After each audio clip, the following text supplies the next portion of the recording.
Good morning, guys. Good morning. We hope you're having a great day. So Amazon Apple absolutely crushed. I ripped it, right? So yesterday at 4 o'clock, we saw this, action on Amazon Apple, and then boom, we had this nice little upside. So Apple and Amazon absolutely crushed their numbers. Great revenues, great earnings, everything. Amazon negative earnings per share, but at the same time, they were good overall. All right, the market liked it, and then we just consolidated throughout the night, and we had the PC this morning, some numbers. And now we're reversing right back up. What does this tell you, right? That the market is strong, they're buying it. They're buying it, right? You sell, they're buying the dips. Now, you know how we say sell the rips? When the market goes down, they're buying the dips. It's simple. And the numbers that I'm watching on SPX right now, if I go on the daily chart, this is SPX USD. I'm just going to put on SPX alone, the one from yesterday's close. It looks solid, right? I mean, we had this little reversal candle. HK Kaman even pointed this out with the chart, right? The star candle that this could be a reversal, which was great, right? Congrats, HK. That was a beautiful call. And we left some gaps behind. But what exactly happens? Let's see. But for short term, for now, the numbers that we have, 4100 call wall. Basically, what this means is, if SPX was to go above 4100, it's in the overbought territory, right? It's bought more than it should be based on whatever their numbers are. All right. So above 4100, it will be oversold. But what we want to see in the coming weeks, if you're bullish, that this shifts higher. All right. If this shifts higher is good, the market will extend its rally. All right. We don't want this shifting lower. Okay. If it shifts lower, it's just a negative. And then our volatility trigger is at 39.90 now. As long as we hold above 39.90, bulls have the edge based on the options levels and gamma. So 39.90 is important. And one resistance that I have is 41.30. It's a very strong resistance. I think most of us are seeing it, right? 41.30 is pretty reasonable resistance back here from May, right? So 41.30 could work as short scalp entries for retest of 4,100. So that's a 30-point scalp if we do catch it, right? But above 41.30, if they start breaking the market, then we will probably go higher. And one thing that you want to pay attention to today is Apple and Amazon, right? If Apple and Amazon start fading, then S&P will most likely fade along with it a little bit, maybe consolidate or give us another entry towards 4,000 or consolidate in this range, right? In this range around here, all right? That's what we want to see then. But if we get straight through, then I'm just going to wait it out until the top of 2nd June, which is 41.70. It's still another 100 points. And sometimes, just like in the bear market, we get these big drops. In the rallies, the move can be the same, right? This can go absolutely 100 points up. It can absolutely go, all right? I believe in it. But at the same time, Apple and Amazon, if they fade, then we can probably consolidate around 4,000, 4,100 and see what happens, right? And now let's go on the weekly chart quickly. And today, the monthly candles are also closing. Keep in mind. The weekly, we had these big dips, nice rips, a huge dip, and then a rip, and then dip for a couple of weeks, and then now we're finally trying to recover. And MACD is also crossing, which is sort of bullish, right? So the market has an edge towards the upside here for now, right? Unless we get taken out by surprise to a downside, then I'll be surprised. But for now, market has an edge, at least towards this weekly resistance of 41.68. All right, at least a retest of 41.68, 41.70 towards the top of this range. Okay, and then we see what happens. And on the monthly chart, if we go on the monthly, so two things today. Either we leave a little wick at the top, right? We leave a little wick like this right here back in April 1, 2020, or maybe we can engulf it. And the opening range for this was 41.50. So that's still another 50, 60, 70 points higher than the current price right now. So it all depends if the market runs to it or what happens. I don't know. We are at a resistance point. So on the monthly, it's a nice little green candle. Maybe next month we go higher towards 4,300. Maybe we test it. And then on the monthly, I basically want to see, right before I say anything to the long side, that can we close above this 4,300 zone on the monthly?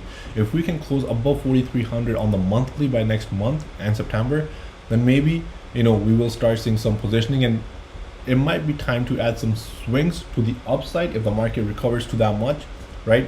Obviously on a pullback, not right away. I would wait for a pullback and then we see what happens. But until 4,300 is not closed above monthly, I'm still going to be patient, be careful what happens, because July and August, the market usually holds, and we have midterms. Remember, we still have all these months left. We still have this December, Jan, November. If you think the market is going to go up from here, possible. I kind of disagree. I could be wrong, and if I have to change accordingly, I will change. I will join you guys on this upside if I have to. But for now, personally, I don't see that happening. But who knows, right? I don't really care if it happens or not, as long as we get some trades in between. That's all. And Amazon is at 140 is a very strong number on Amazon. A monthly will look really nice this month, by the way. And if we go on the weekly just to see the resistances, and the weekly is going to look insane as well. As long as it doesn't come back to 120 and close it, then it's just going to be a big star candle, right? And the weekly, we are at this resistance of 135, 140, so it's not going to be easy. But if we can get through this zone on Amazon, then obviously we have higher all the way towards 145, all right? And 145 happens to be 2,900 on Amazon, if I'm not wrong. Yep, that's 2,900, right? 2890-ish or so, or 80 something. All right, around 2,900, 3,000, which was the pre-split resistance that we have.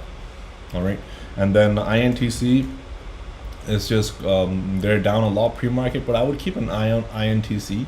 If the market runs, this thing can probably recover today. Keep that in mind, right? If the market runs, this thing might recover. All right, keep an eye on INTC.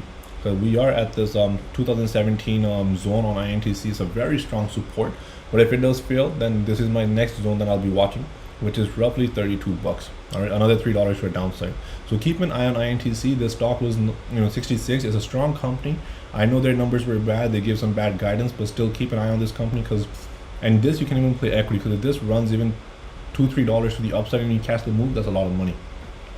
Baba is too political, way too political. It's down $5 a game today, right? These are the weekly charts I'm looking at, by the way. It's $5 a game, but I think they might try closing in near 100 if the market holds. But if Baba starts leading to a downside again, then I'd worry a little bit, because Chinese names are not going to go down alone, all right? Because Baba's going to start looking really bearish again.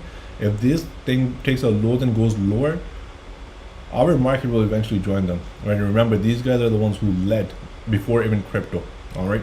So Chinese names need some strength back in. If Baba can get back above 100, 110, or at least take out this 125 zone and hold above it, then I think we fly even higher.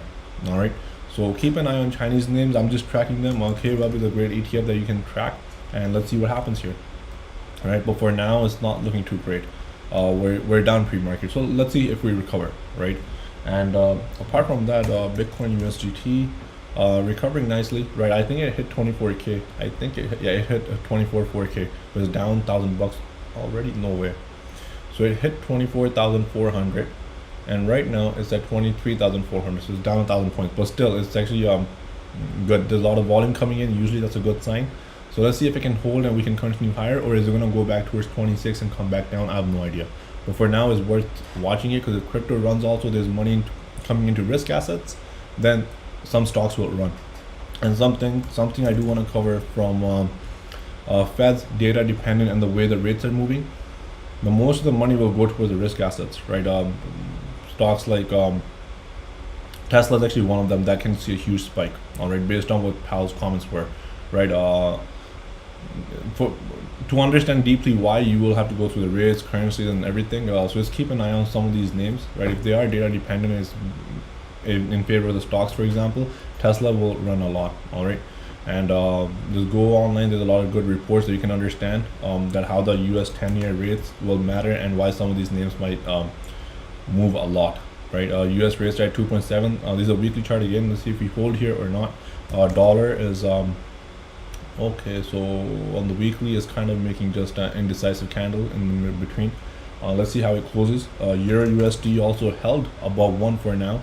But if this breaks 1, I'm telling you guys, if Europe USD breaks 1 again, the worries will kick back in. All right, the worries into S&P funds will kick back in. Why? Go do your research, or just use the search bar. I think I might have explained it before. USD JPY is also weak on the monthly. Let's see if it can come down towards 120, 130. This has to do a lot with US 10Y. The USD Japanese has a lot to do with this, right? What does it have to do with this? Go ahead, just look at it. It'll make more sense. All right.